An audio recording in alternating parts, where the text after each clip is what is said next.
சின்ன தூரல் என்ன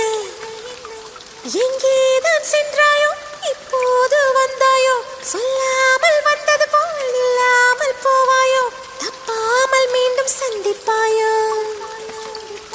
நீ வரும்